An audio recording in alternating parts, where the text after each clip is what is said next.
안녕하세요. 김용철 법무사입니다. 개인회생 절차에서 개시 결정을 받으면 개인회생 절차의 구분응선을 넘었다라고 합니다. 즉, 개인회생 절차에서 개시 결정을 받으면 특별한 사유가 없는 한 개인회생이 통과된다는 의미예요.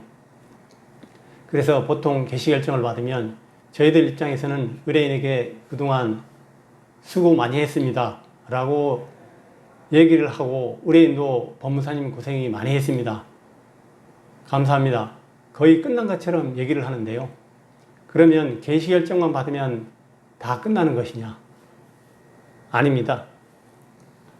개시 결정이 나오고 무사히 통과되는 비율이 90% 정도입니다. 그러면 나머지 10%는 개시 결정을 받은 후에도 개인회생 절차가 폐지된다는 얘기입니다. 그럼 나머지 10%에 해당되지 않게 해서는 어떤 점을 주의해야 되느냐? 우선 개인회생 개시 결정을 받으면 다음 단계가 채권자 집행기일입니다.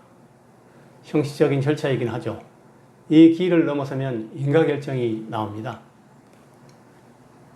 인가결정이 나오면 그 다음에는 변제계획안대로 변제금을 성실하게 납부를 하면 개인회생 면책이 되죠. 그런데 반드시 준비해야 될 것은 채권자 집행기일까지 앞에 내야 될 변제금을 한 번에 납부를 해야 됩니다. 이게 무슨 말이냐? 처음 개인회생 신청을 할 때 변제계획안에 언제부터 돈을 내겠습니다라고 날짜를 정하게 되죠. 그게 채무자회생법에는 신청 후 3개월 안에 정하라고 하고 있는데, 저희들이 실무적으로는 딱 3개월째 되는 날에 맞춰서 변제를 시작하겠습니다 라고 변제계획안을 작성을 해서 제출을 한단 말이죠. 근데 보통 개시결정이 3개월 뒤에 나와요. 한 4개월째 나온다고 그러면 요 앞에 있는 3개월 거, 개시결정이 떨어질 때 계좌번호가 나오거든요. 그 계좌번호로 채권자 집행일 전에는 한 번에 입금해야 합니다. 이 돈을 준비 못해서 폐지되는 경우도 있습니다. 갑자기 3개월치 돈이 어디 있느냐? 어떤 분은 개시결정이 1년 뒤에 나서 1년치를 한 번에 내야 되는 경우도 있거든요. 그럼 한 번에 그 돈이 어디 있습니까? 그래서 반드시 여러분들이 사건을 의뢰한 법무사님한테 물어보세요. 내가 언제부터 돈을 내기로 되어 있느냐? 그때부터는 따로 돈을 모아 두셔야 됩니다. 그리고 채권자 집행일이 형식적인 절차이긴 하지만 본인이 반드시 참석해야 됩니다. 그때까지 변제액을 완납하고 무단으로 한 번 정도 결석하는 경우는 법원에서 봐주거든요. 그런데 2회 이상 결석을 하면 개인회생 절차가 폐지됩니다. 법무사나 변호사가 대신해서 참석해 줄 수가 없습니다. 반드시 본인이 참석해야 돼요. 무사히 채권자 집행일 전까지 앞에 내야 될 변제금을 다 냈고요. 채권자 집행일에도 다 참석을 했어요. 그러면 인가결정이 나오죠.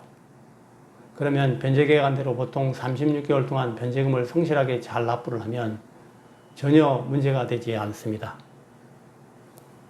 무사히 면책이 되거든요. 매달 성실하게 돈 내는 건 당연하죠. 근데 예외가 있습니다. 그 예외가 뭡니까? 바로 조건부 인가결정입니다. 인가결정인데 조건을 붙이는 거죠. 이런 경우에는 일반 인가결정과 다르게 6개월 또는 1년 간격을 두고 보고서를 작성해서 법원에 제출을 해야 됩니다. 그 보고서를 작성해서 법원에 제출하지 않으면 개인회생 절차가 폐지될 수도 있거든요. 그렇기 때문에 조건부 인가결정 받으신 분들은 의뢰를 맡기신 법무사님한테 반드시 조건을 물어보세요. 내가 몇 개월에 한 번씩 혹은 1년에 한 번씩 언제 제출을 해야 되느냐, 뭘 제출을 해야 되느냐, 반드시 물어보셔야 됩니다. 그걸 모르고 보고서 제출을 안 하시는 분들 꽤 많습니다. 이것만 의뢰하시는 분도 계시거든요. 근데 힘들어요. 처음부터 사건을 진행한 법무사가 해줘야지 좀 편합니다.